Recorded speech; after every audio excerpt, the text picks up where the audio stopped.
Arya Permana est née en 2006, de parents agriculteurs, dans un petit village à l'ouest de l'île de Java en Indonésie. Les premières années de sa vie ne comportent aucun fait à signaler. Le petit Indonésien grandit paisiblement dans une famille modeste et bienveillante qui l'entoure de tendresse et d'attention. Il va à l'école, fait du sport, apprend à lire, à compter et à écrire. C'est la vie la plus unie, la plus douce, la plus insignifiante. Cependant, le petit Arya montre une inclination marquée pour la bonne chair. Il est plus gourmand qu'on ne l'est communément à son âge, mais ses parents n'y voient qu'un péché sans conséquence. Cependant, il faut dire que l'enfant ne se contentait pas de manger beaucoup. Il mangeait mal.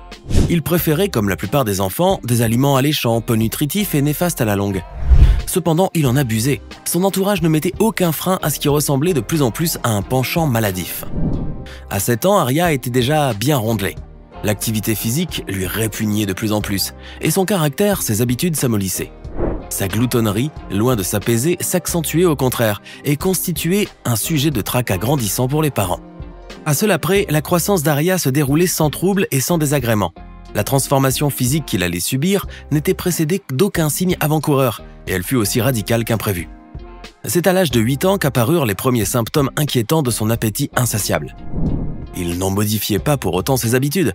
Il n'en était ni désolé ni surpris. Le malheureux garçon engraissait monstrueusement. Plus il grossissait, plus il s'isolait et plus il dévorait, par un système vicieux que connaissent bien et que subissent les personnes en surpoids. Dans un seul repas, Arya pouvait ingérer plusieurs bols de nouilles, de curry de poisson, du bœuf, de la soupe de légumes, du riz, des boissons gazeuses et des galettes de graines de soja cuites. Or, cette ration peut suffire à nourrir 2 adultes toute la journée. L'obésité d'Arya, jusque-là préoccupante, ne l'empêchait pas d'aller à l'école et de faire ses devoirs de classe. Les actions simples de la vie quotidienne ne lui étaient pas encore impossibles, malgré sa respiration courte, sa fatigue permanente. Mais 3 ans plus tard, son embonpoint prit des proportions effrayantes. Le diagnostic fut sans appel. Arya souffrait d'une obésité morbide et son indice de masse corporelle était largement supérieur à tout ce qui s'était vu jusque-là. Le petit garçon pesait maintenant un peu moins de 200 kilos. On a de la peine à le voir. Ses vêtements déguisent à peine les bouffissures énormes de sa peau. Ses bras sont tellement charnus qu'ils sont striés dans toute leur longueur à intervalles égaux. Son ventre gigantesque dissimule une partie de ses cuisses.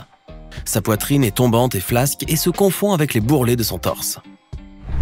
À ce cruel état physique s'ajoutent les problèmes médicaux qui en découlent et la souffrance de se voir de plus en plus évité et rejeté par les autres. Ses parents sont malheureux et impuissants. Comme eux, l'enfant s'est rendu compte trop tard des dangers de la malnutrition. Le malheureux garçon ressent douloureusement qu'il est devenu trop différent des autres. Il ne peut même plus aller à l'école car le trajet lui coûte trop d'efforts. Il devient vulnérable et se retrouve souvent malade. Son immobilité, son abattement et son ennui le poussent alors à se consoler de la pire des façons, en mangeant à l'excès. Ses journées sont une succession de repas copieux, entrecoupés de baignades rafraîchissantes dans la piscine du jardin. Ainsi, son mal n'était pas près de s'arranger. Il n'était plus un malade original, connu seulement du village ou même du pays. Le cas extraordinaire d'une obésité aussi prématurée intéressait la presse et les médecins étrangers. À l'âge de 11 ans, Arya était l'enfant le plus lourd du monde. Record déplorable. Désormais, son espérance de vie était considérablement réduite. Il y avait peu d'espoir que sa corpulence retrouve une saine proportion. Il aurait fallu le concours d'une équipe de chirurgiens, de médecins, de physiothérapeutes et de nutritionnistes. Cependant, ses parents conservaient un solide espoir qu'ils surent transmettre à leur fils. Celui-ci commençait d'ailleurs à manifester le désir de changer d'apparence et de mieux se nourrir. Il suivit les recommandations insistantes de ses parents, eux-mêmes conseillés par un diététicien, et il se mit à réduire chaque semaine un peu plus la quantité de mets qu'il consommait. Cette diminution graduelle était une bonne démarche. Le sacrifice en était moins pénible.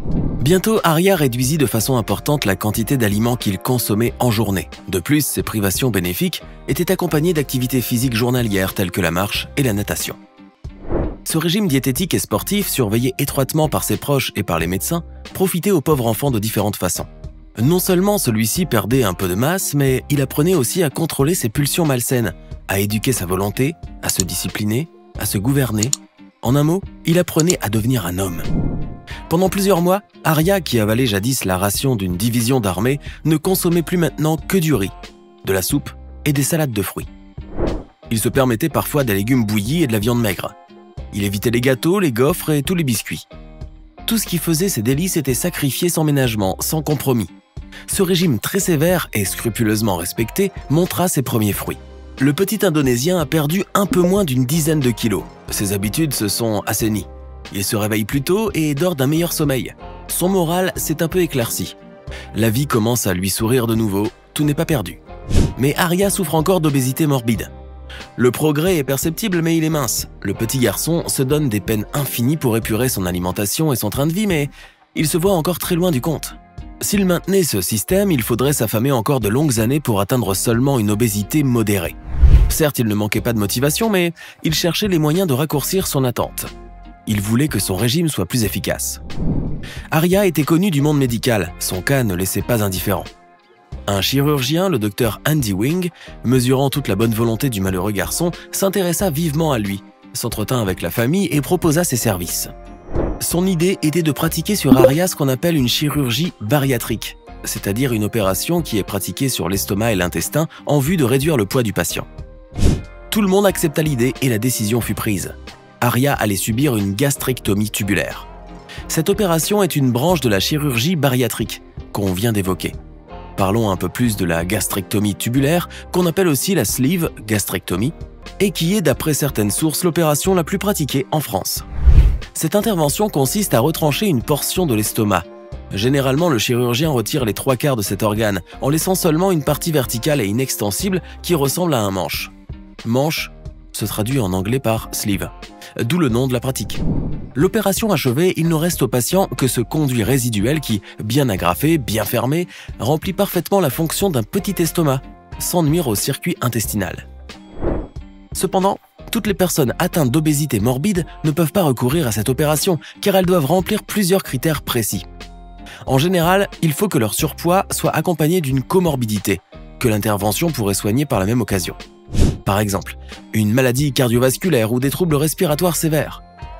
Une autre condition est que le patient ait d'abord tenté de maigrir en suivant un régime médical et nutritionnel qui n'a pas donné lieu à des résultats satisfaisants.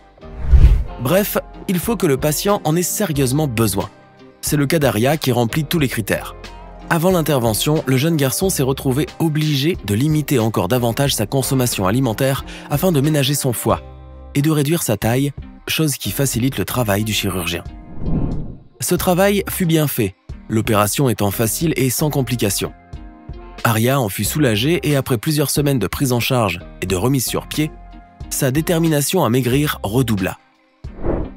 Maintenant, le régime était une chose facile.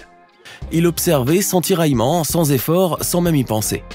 Ce n'était pas là une avancée psychologique, mais une conséquence physique de l'opération. En effet, la diminution du volume de son estomac a par la même occasion diminué les sécrétions d'une hormone impliquée dans la sensation de la faim. Les mois passent et Arya continue à perdre du poids. Il commençait à approcher de son but inespéré. Ses parents étaient ravis et lui consacraient tout leur temps. L'enfant n'avait plus cette corpulence formidable et sinistre qu'on lui connaissait de 8 à 11 ans. Son endurance augmentait et ses limites sportives étaient repoussées chaque semaine. Enfin, après plusieurs années d'efforts intenses, inépuisables et constants, soutenus par une détermination inflexible, héroïque, Arya entrevit le terme de toute sa peine. Il avait beaucoup maigri. Il ne pesait plus désormais que 80 kilos.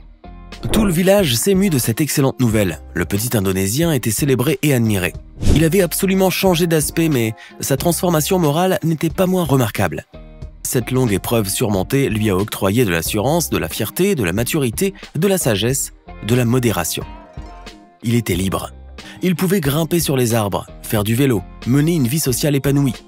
Il reprit ses cours et fut un élève sérieux et appliqué. Dorénavant, il se gardait bien de retomber dans ses travers. De toute façon, il n'en était plus tenté. La mauvaise nourriture le dégoûtait et il avait trop soif d'activités enrichissantes pour supporter des journées inactives. Malheureusement, il y a une petite ombre qui vient ternir ce tableau peut-être un peu trop beau. Le régime fructueux d'Arya lui a fait perdre rapidement une montagne de masse graisseuse qui, lors de sa prise de poids spectaculaire, s'était assez vite accumulée. La peau du jeune garçon a donc passé d'un état extrême à l'autre en un temps relativement court et cela durant la période sensible de la puberté. Ce double traumatisme n'est pas anodin. Si Arya a maigri d'une façon épatante, son corps n'a pas pour autant un aspect harmonieux. Loin s'en faut, comme on peut s'en assurer sur certaines images. Toute la graisse disparue a laissé des quantités surabondantes de peau à l'endroit du torse, des bras et des jambes. Dans ces zones surtout, l'épiderme est ridé, plissé, froissé comme un chiffon. Ses bras le gênent constamment dans ses activités sportives. Ils contiennent des morceaux de chair si abondants qu'ils ressemblent à de grosses poches. Arya a le visage d'un chérubin et le corps d'un vieillard décrépit. Il sent bien que sa nouvelle apparence est disgracieuse. En été, il est gêné d'être torse nu et il porte le plus souvent possible des chemises pour masquer sa peau flasque. Il fallait qu'il y remédie. Heureusement, la solution était à la portée de ses moyens.